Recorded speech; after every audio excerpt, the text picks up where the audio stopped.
This episode of Sportish is proudly brought to you by Australia's peak disability sports organisation, the Australian Sporting Alliance for People with Disability, and Blind Sport Australia, the national sporting organisation for blind and vision impaired sport. You're listening to a DM podcast. We would like to acknowledge and give thanks to the traditional owners of the land we record this podcast on, the Yagara and Turrbal people, and their continued connection to the land and waterways on which we meet. Hello and welcome to Sportish, where we look at life through the lens of sport. My name's Georgie Trickett. And I am Libby Trickett. And Lib, today we're doing something a little bit different. So exciting. We have been having lots of different sports conversations about the role of disability sport and the opportunity for disability sport, and the responses have been huge. We have loved chatting with athletes like Paralympian Brendan Hall and Jeremy Peacock. Yeah, and bringing in all-around legend and Australia's most decorated female Paralympian, Ellie Cole, to guest host. She didn't replace me, thank goodness. I still have my job. We've also spoken to community advocates like Nick Marshall, who set up the inclusive Albatross Nippers down on the Gold Coast. Mia Walsh, who was part of a kids' deaf AFL football program at the Yeronga Devils Community Club, as well as community-level athletes, Lorelei and Olivia Page, who are involved with adaptive netball. And if we're honest, it made us realise that there were just so many more conversations that we should be having in this space, and a real need to help community connect to disability sports. Yeah, and I think what's interesting is so often we hear from parents who are struggling to connect their kids into the right sport. And we know this is a particular challenge for our disability and neurodiverse community. So for the next few weeks, we want you to listen in. We want you to hear some incredible stories from athletes you might never have heard of before, but by the end of this episode, you'll be wanting to tell your friends about it over coffee. Our first episode today is very exciting, is para-triathlete and recent blind cricket convert, Katie Kelly. Katie has represented Australia at 2 Paralympic Games, winning a gold medal in Rio 2016. She has 2 World Championships and has been admitted to the Oz Triathlon Sporting Hall of Fame. She's a diversity and inclusion advocate and works for a range of organisations as well. I mean, I don't know how she does this on top of everything else, but as well as the founder of the Sports Access Foundation, set up to specifically help fund access to sport to kids with a disability. She holds multiple university degrees, unbelievable. Has been to Everest Base Camp, which is like a dream of mine, and has finished more marathons than we can possibly list here. If sport and an ability to get things done isn't in this woman's DNA, then I don't know what is. Welcome, Katie. Hello, lovely to be here. Thank you so much for joining us. Thank you. I think to start off today, I'd love to understand the place that you grew up and the setting for sport for you as a kid. Yeah, I do love talking about my country upbringing, casino on the North Coast, and it's actually well known for Beef Week, and they actually have Beef Week Queen. I was never Beef Week Queen. Tragic. Devastated. I mean, it's the one thing you didn't get. I didn't get crowned We with a could steak. have put that on our list. No. I want to get crowned with a steak, right? Wow. When I was in the UK, I did tell them that where I grew up, the Beef Week Queen got crowned with a steak, and I'm sure they looked didn't at me know and what thought, to "Are you think." serious?" They would have No. believed you. I'm just joking. So the great thing about country upbringing, as you would know and heard, like, it's just that access to sport, and sport was everything. So, you know, it was swimming, netball, basketball, and whatever. And you know, I tell the story of swimming and at the casino swimming amateur club, and communities like that was all run by volunteers and just beautiful people. And you know, Friday night swims was just everything to get your name mentioned in the local paper. And Mum and her friends would be up in the stands drinking sneaky rum and cokes and that sort of thing. Great. Brilliant. You know, just really good. Good times on a Friday out night. for everybody. And if you got the swim with the meat, you got the Chicken Express across the road. Oh, Free. my goodness, brilliant. And the kids these days get McDonald's, but back then it was Chicken Express. I used to get Brody's. Oh, did Oh, you? yes, Yeah, that do you was a remember chicken shop in Brody's? Yeah. Brisbane. I bet you won that every week, Libby. No, I never won it. Really? Devastating. Not on your bio? Heartbreaking. Yeah, I know, it's not on my bio. But the thing I remember too is, you know, I've got hearing loss, and later in life I found out I had vision loss. I always remember doing swimming club, and I could never hear the coach. And that's why it's so great where we've progressed to. And the coach was a lovely lady, but she had no idea. And she'd be barking out orders to all these, 30-year-old kids swimming, 30 kids swimming. And I had no idea what the set was. So I'd just follow all the other kids.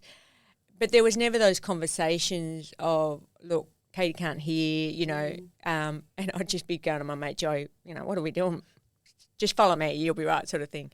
But the other thing was, I always remember a kid I was in school with, Michael, and he was in a wheelchair. He used a wheelchair, and the memory of Michael in year 5, and we were all playing in the yard, and he couldn't play. He would be sitting there in his chair. All us kids would be running around, and I guess for me, having hearing loss, wearing hearing aids, I was very aware of what it felt like to be to be left out or to be isolated or to not feel connected, not to be able to hear well and so on. And in many ways that kind of memory stayed with me, and it would stay with anyone. And I always wonder, what happened to Michael and what that did to his self-sense and belonging and connection. And it would have had a huge impact. So as we know, like the power of sport for all of us, for how we feel about ourselves, to play with our mates, is so important for young kids. So it's really great to be on here today and starting those sort of conversations. I think you started to allude to it, that connection that sport can bring and build, and that was obviously something that drew you in to sport. Yeah. But what drew you to triathlon? Like, what was it? And eventually cricket, because I don't understand that at all. But but like, what about triathlon is it that kind of really got you excited? Yeah, I guess so. When I was 21, 22, to give you some context, I was working at the National Rugby League. I did sports management at school, at uni, and that was my passion. And I was told at 22, Katie, you have this condition called Usher syndrome, which explains why I was that person that would be out with my mates at night time. And I was always bumping into things, and people would think I'd had one too many beers, but, there was another reason for it. And he said, you have Usher syndrome. And it made me think about when I was an usher at the Queensland Performing Arts Complex. And I used to have to escort people to their seats. And I was terrible at it. And when I heard the Usher syndrome, I thought, no wonder I was a terrible usher. It all started to make sense. But so in terms of getting into triathlon and I guess losing my vision, more tunnel vision, team sport less became an option. And it was just that acceptance. I remember I had my last game of squash with my sister over uni holidays, and we loved playing squash, and I just couldn't see the ball. And she's like, sweet, we call it a day. And I'm like, yep. But now there's modified versions that someone with low vision can play racquetball or whatever. But I decided, one-dimensional things, and triathletes can be quite one-dimensional. So you're running, you're swimming, you're biking in one direction. Line, yeah. So I started doing triathlon, and I got into Ironman and so on in Newcastle, and then that just brought up a whole new world to me, and on I went with that. Yeah, It's actually incredible that at a point where your life could have got smaller because of what was going on with your vision, the choice of sport actually made it so much bigger than it was, and created a whole new world for you. What were the unexpected benefits of being a triathlete? Well, it then evolved to obviously going to represent Australia at the highest level.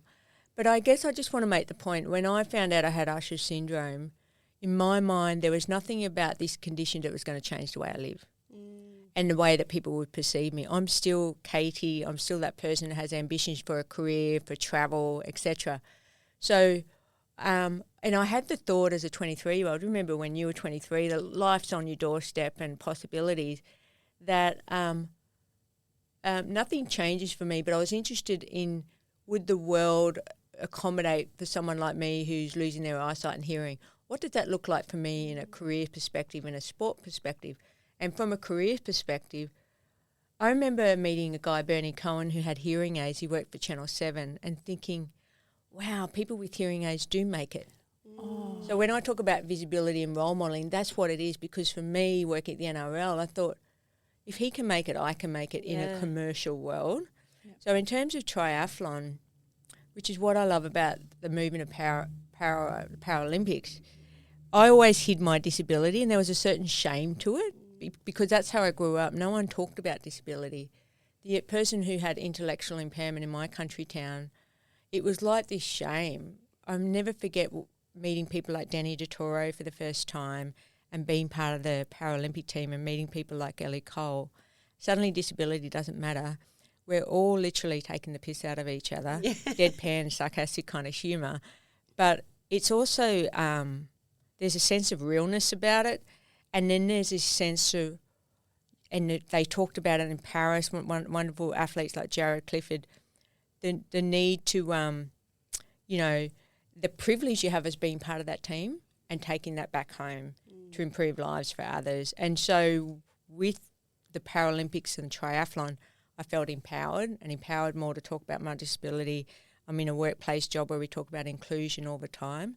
And likewise in the sporting context of how we can all be better to bring everybody along. Can I ask, with your Usher's syndrome, so that's something that's developed over time? Yes. You had hearing loss and required hearing aids from a young age. Yeah.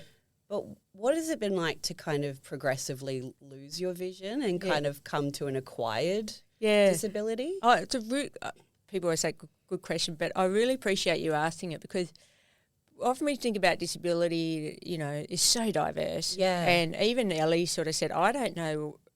So she was using a word around ambulant or amputee, and the reference wasn't the most contemporary word. Oh, yes. She learnt it was limb difference. Yeah. Yes. And I was using a word the other day and I had to correct myself. So disability is diverse, as is the human race. But in terms of Usher's syndrome, it's interesting because it is a degenerative condition. And I guess when I found out I had it and this deaf-blind condition, Usher syndrome, like, what is that? And I think about my parents were devastated, and for any parent that thinking, oh, this is what's happening to Katie, I think there was a sense of grief and, like, shock. What does that look like? Yeah. And I've come to know we call each other Ushies. And it was so wonderful in the blind cricket team. I met Sam and Nicole, and they're like you, mums with kids, annoying husbands, trying to get sleep. All of the and things, I say this just to normalise it, like it was just everyday lay people. And they're talking about going to work and the kids have got this 18th party and whatever. And we talk about how it is for us in our everyday. And like this morning I knocked my head against the fridge because you've got to be really disciplined with how you operate. And so losing my eyesight is a challenge, and it's mental fatigue. Yeah. And like you've seen, I've got my guide dog Guthrie here today, and I've only had him for 3 years. But I like to focus on it's evolving rather than losing, and it's teaching me so much about myself and other people and how other people engage with you. Yep. And so it's so interesting, people's perception of you as a person with a guide dog. And I had someone say, you don't look like a person with a guide dog.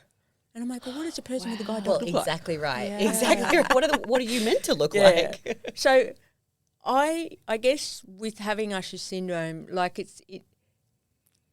the thing is with disability is that you're not going to lose anything. You only gain. And people have this sense of, oh, your life's going to be really hard. And it's like, that's not my attitude, that's yours. Yeah. So I certainly have this sense of like it teaches me a lot and about a lot of people, but also the education of the unconscious bias and disableist attitude and so on.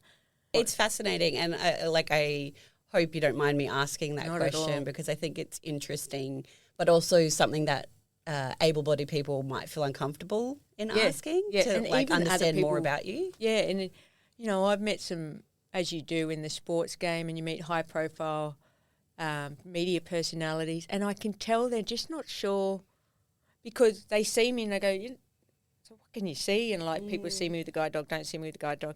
And so that's why I'm so happy to talk about it because it is not common. And but it's also the challenge of it is some person might use a wheelchair and it's a static condition, it might not change. But there's a lot of people with disability where it changes constantly, and that's how it is From for day me. to day even. Yeah, because I used to have a license. I drove around a combi van in Europe with my 5 girlfriends. But then I moved to using a tandem bike. I now use a white cane and all of those things. But I like to always empower myself with options, and there's always options. Yeah. Yeah. Katie, on that, did your classification change between one Paralympics to the next as your disability changes and evolves? Yeah, well, it did when I recently represented Australia at blind cricket, which is just amazing. As a 50-year-old, I mean, who does that? Congratulations. I love that that was your debut. All my family friends are like, what are you doing now? It's brilliant. I love Just it. playing You were cricket. never too old You're to play like cricket. seriously inspiration to me. I'm like, what can I do? So in the low vision blind community, they have B1, B2, B3. So B1's no sight, B2 some, and B3 better. So I was a B3 for Rio and Tokyo. I was verging on a B2, and you get classified through doing the test with the ophthalmologist, and then they assess it that way. So you know what? When I competed at Rio, I actually felt a bit conflicted because I was quite a visual B3. But by the time I did Tokyo, I was more of a B2, but still a B3. But I guess in triathlon terms, the B1 has a 3-minute, 30-second start on the B2 and B3. What was really interesting in Rio, I was first and the second and third were B3 and fourth was B3. And then by the time Tokyo came around, Susanna Rodriguez, who's amazing, she was on the cover of Time magazine. She's a doctor, no sight, B1. Wow. She won in Tokyo. She's won the last, unstoppable. So it flipped around. Yeah. So the B1s came first, second and third in Tokyo. I guess, yes, there's different classifications and it can change for an athlete.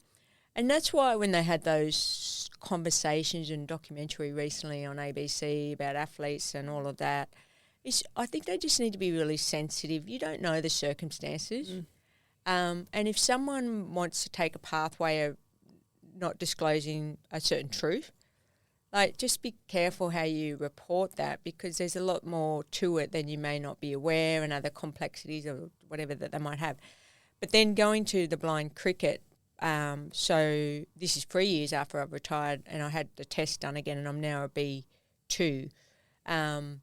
So that just means, like wheelchair rugby, they have so many classes on the field at any one time. And likewise in blind cricket, you'll have 5 B1s, 4 B2s, 3 B3s, etc. And do you have to have a certain mix on the field at any one stage? stage? Yeah, you do. And the great thing about blind cricket is you've got to have 5. Obviously in cricket there's 11, but I love the fact that the majority of the players are B1s with no sight. Wow. Because if you have no sight, your options for sport...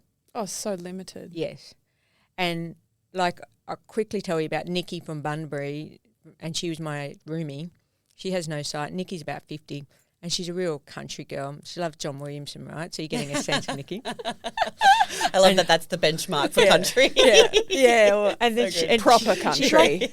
And Nikki, all due respect if you're listening, hon, but she's like, she reminds me of a Sharon off Kath and Kim. Brilliant. She talks about Booney. We love you, Nikki. Growing up watching cricket and... and I think about Nikki as an 18, 19-year-old, and she describes her darkest days when, if 14, 15, a country town, there was no option for her then. And she's represented Australia for the first time over April when we played Pakistan. And so what we did was we were roomies. I said, Nikki, should we put John Williamson's Baggy Green song on? Because she loves it. Stop it. And I'm not a John Williamson Did you fan. know I'm that like, was a Baggy I Green had song? no idea. Neither did I. And so we're there clapping away to John Williamson, Baggy Green. But just in terms of classifications and the different challenges people have with disability, this is what I love about, everybody has a right to a high performance pathway. Yeah. In any context. Now we need to move that conversation to people with more complex needs and how we can step up and be better in that regard. Could you have ever imagined that you'd be not only representing Australia at the highest level, whether it's blind cricket or at the Paralympics, but then being as successful as you were? I mean, I don't see myself as successful. I see myself as just doing what I love doing. Yeah. And I guess I just love sport. And that was it. And I love pushing myself and pushing my body and new challenges. No, I never saw myself representing Australia because I wasn't like a Libby Lenton, you know. You remember my maiden name? I mean, I do. Katie no, I is did. of a similar age group. Yes, you are. Absolute fangirl. So, I mean, I remember swimming Petria Thomas. Oh my Oh, gosh. yes. I mean, And Come I was on. in Ballina and we were doing a butterfly race. And Casino was the poor cousin town, and she's from Ballina where they had the swim squad. yeah. And I would have come 8th in that race, and she's just smashing it out first. So, but that didn't worry me. I just loved being a part of it. So I couldn't believe I had this opportunity when I rang Triathlon Australia 2015 and said, look, I've been told I'm legally blind. Is there any way I could do the Ironman triathlon? That's what I want to do. And they said, Katie, we're looking for vision impaired athletes to compete in Rio in 18 months' time. It started with one phone call in a taxi after being told I was legally blind. And I just went, yeah, sure. And I remember getting my first tracksuit. I was with the ACT, Academy of Sport. Yeah. And I rang my sister and I'm like, I finally got the tracksuit. Because I never represent anything more than It's a all casino about the swim club. tracksuit. It's all I about mean, the a bag tracksuit. of green, but tracksuits. So, no, I'd never had imagined that. And so that's where this privilege of representing Australia, and I remember getting the gold medal at Cocobana Beach, Jesus the Redeemer in the background, my mum and dad and my friends and family. That must have been surreal. Oh, it was. But I was so in the moment, but I think what it came back to, and I think a lot of us, like what you guys do, because you've had these opportunities in sport, is about the giving back. Mm-hmm. And I remember Marisol Casado was the president, I love that name, of Triathlon World, and now she's on the International Triathlon. And she put her medal around my neck, and I remember saying, thank you so much for all you've done to make para-triathlon. Because for me, on that start line with 9 other vision-impaired athletes, some are blind, it's like that was the best place I could ever be. There was, so a real sense of gratitude and so grateful then I could take that platform to do other things. Yeah. It's just amazing. I'm also really interested to understand and talk more about this, and Libby, I know you are too, about this whole thing where you went to Everest Base Camp. And you've not just done that, you've run marathons, you've hiked really interesting trails around the world. So what is it that compels you to not only be in like an elite sporting environment like triathlon or like blind cricket, but then to move to these very, I guess, unregulated environments and terrains and put yourself out there in that sort of space? Yeah. Well, I think I heard you've done the Kokoda trek. I have, yes. And I would never do that. Like, I think based on your bio, I think you could do it. that's full on, like mud, Yes. mosquitoes, Ugh. rain, Not for me. dark. Yeah, Katie, I think you'd be fine. But I think, like you and Libby, it's that sense of, we always want to evolve and grow, and you do that through putting yourself into discomfort and Isn't it the best place to be? Afterwards. until Once that- it's done. True. there's this track I used to train to on triathlon on my bike, and it was called I thought it was a good idea at the time. And I often think that you start a marathon and 5K and you're like, Why? yeah. So something like Everest, for me, I'm just so aware of my privilege, and I just feel like I get too comfortable and I need to go into another environment. Like I did the Camino pilgrimage across Spain. But it's for a person losing sight, it's also, I don't want to get too comfortable and know, and I'm sort of learning that sense of coping without sight, Yeah. retraining my brain. Yeah. So everyone's talking about the new lingo word of neurodiversity, neuro pathways and all of that. You're And doing that on a daily basis. yeah. And so I think, there's a lot to be gained from that. And I found myself in Everest, it was almost like I was walking beyond what my sight was capable of giving me, because I'm That's just amazing. learning sensory different ways. But what I would say about Everest Base Camp, it's an amazing walk to do, and the beautiful Nepalese people.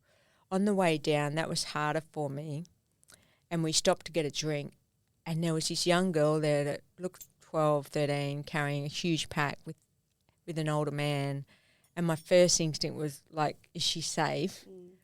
And my beautiful guide, Anil, who was only just recently married. Poor bloke had to spend 2 weeks with me. He was 23. And he said, no, she's safe. That's her dad. She's working. And then she turned around and I noticed she was a child of Down syndrome.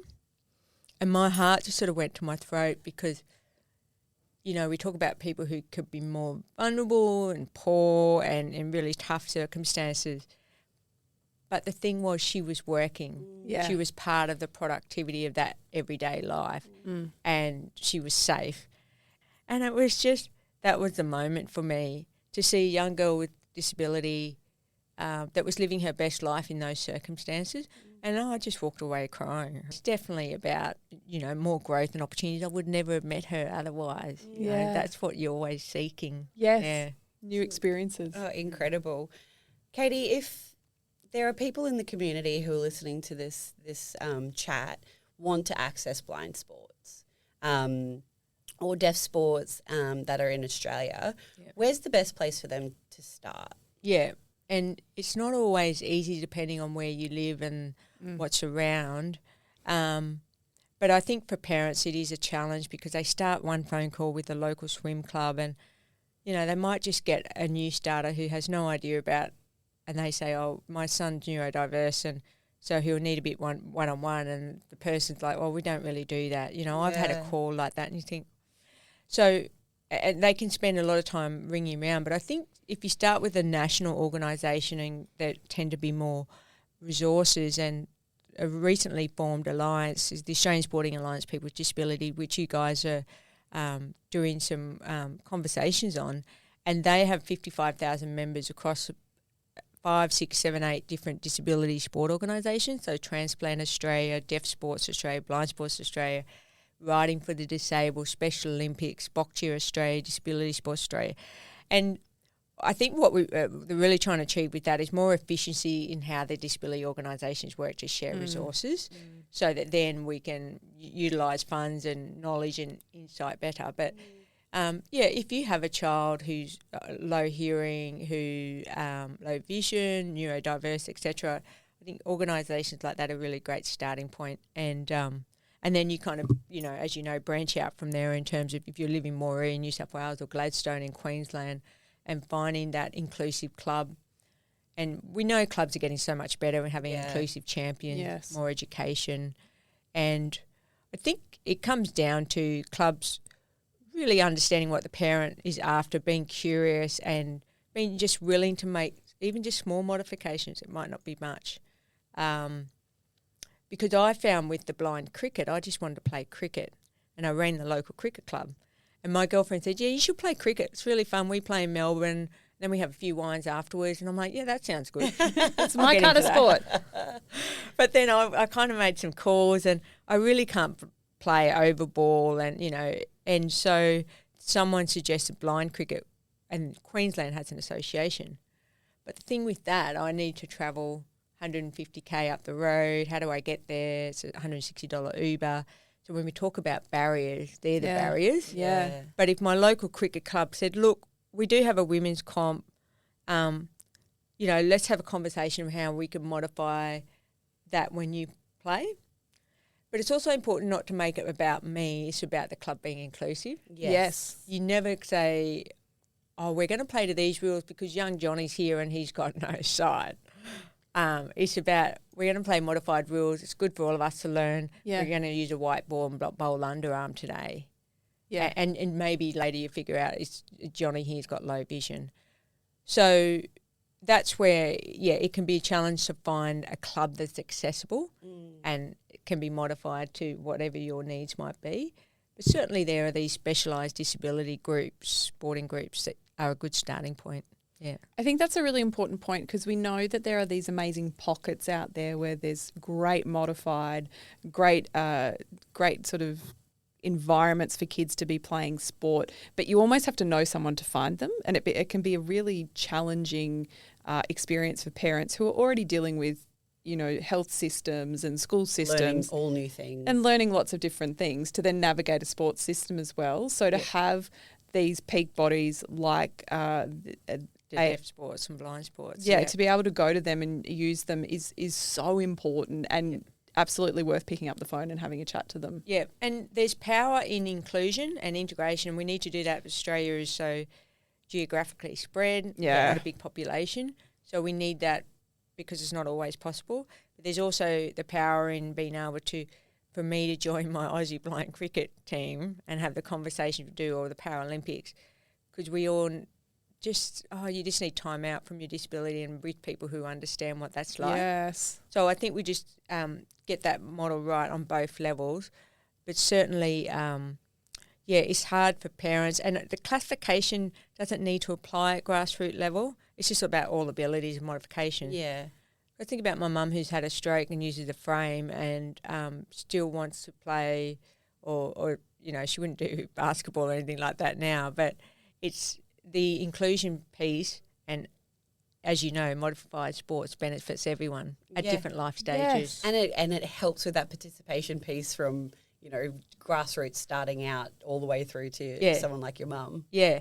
But like if you think about, Libby, if you want to play racquetball, it's very inclusive and modified, and I'm sure you could smash out a really good game of tennis. But, you're a bit tired from 5 children and so on. Maybe a modified game where it's not so That would be intense lovely. Where do we sign up to this? I'm in. So it's like all of us can do with modified games. Absolutely. And sports are doing that, though. It's good to see. Yes. Yeah.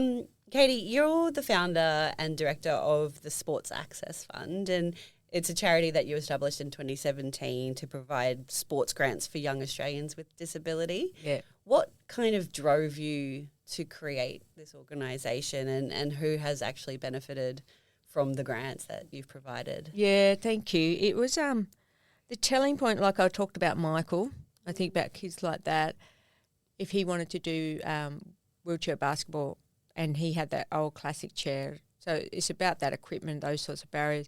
But when I went to Rio and Tokyo, I had to fundraise for my 2 tandem bikes, $25,000 each. Wow. I got some sponsorship, and so even at that high performance level, there's still a lot of extra costs, and I had won a gold medal at Rio, but I still needed to fundraise for Tokyo. And there's more equipment fund available, the recent federal government grant. Like, that's the difference it's going to make. But after Rio, my brother said, hey, there's this young girl that's been following you. I'm like, oh, I've got a fan. She was only 8 or 9. Wow. Cute. And I went to see her in a city, and she'd had leukemia and nearly lost her life, and she survived. But with that, she lost her sight. And so I went in, and she's so frail and had lost her hair and was growing back. And she had this beautiful smile, and she said, Katie, what was McKeely like as a guide? McKeely Jones was my guide in Rio. Wow. She even said her name. I said to McKeely, she said your name right. Amazing. Because everyone called her Mikkel or Michelle. And then she said, what sort of tether did you use? Oh, wow. Wow. And where did you get your tandem bike from? And so She knew all of this. She knew all of this, yeah. And you talk about visibility role modelling, I think why people with disability, it's good to disclose in a workplace. We all need that person to know that we can make it, and in this sometimes ableist sort of world. And I had the thought of Sport Access Foundation, and that certainly propelled it.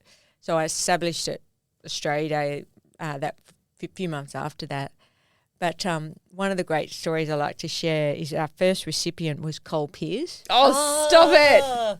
So he was amazing. like 14 at the time, and he wrote, and we keep it very simple. Like, parents want to apply, we don't worry about paperwork. It's just you have enough of that. And he kind of clearly said, I want to go to the Paralympics. And he was 14, and he said, from a dairy farm. Yeah. My parents, we're doing it tough, and I've got to travel to Melbourne for swimming. So he got awarded our first grant of $2,000. But I never forget when I rang his mum, Teresa Pierce. She's an absolute classic. She's like, hang on, dolls. She said, I'm in the shed with the cows. I said, no worries. I could hear the cows in the background. Oh, my goodness. And she stepped out, and she said, Mrs. Pierce, I'm letting you know that Cole's just been awarded $2,000. And she just started crying. Oh. And so, I just think people, it's such a competitive world about having huge impact, and, I can't speak volumes of thousands of dollars raised, but we do enough to have an impact, and knowing that a child who's 11, 12, 13 know that they matter and that we understand there's extra costs. Yeah. And so that's what we kind of pitch ourselves to, and 6 of our recipients, including Kira Stevens, Jameson Leeson, Grace Brimlow, Jack Howe, Dana Crees, all recipients, all went to Paris Paralympics. And it's not just about the Paralympics, of course. Yeah. So we've got this beautiful honour roll on our website, and it's just lovely, all these kids that went at 12, 13, 14, and they're now going on to university and other things. So it's lovely. It's such an incredible foundation, and there's something you'd like to announce to the listeners today. I do, exclusive to you too, which is so special. We appreciate We it. feel it. Feeling the love. So we're so excited to open up our 25 grants. So this is our 9th year running, and we're all volunteers. And a lot of our donations come from other kids that are fundraising at their school and that sort of thing, which is great. So we've got our 4 types of grants on offer again, which is Kickstart, No Barriers, one for clubs, and Pathway to Paralympics. It's really easy to apply, so just jump onto sportaccessfoundation.org. I have to say our social media is not the greatest because it's me that's doing it. Hey, we feel you. Yeah. Deeply.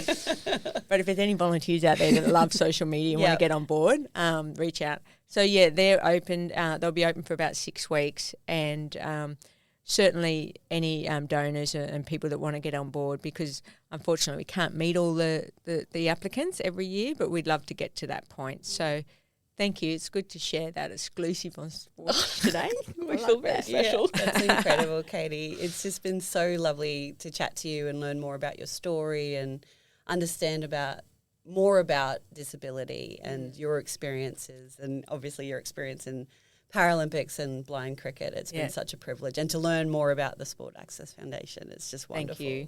Thank you, Katie. And thank you to all our listeners for listening to this week's episode of Sportish. We will be back in your ears next week. We will put all the details from today's episode into our show notes. Please go and check out the Sports Access Foundation. Like Katie said, their latest grants program is now open.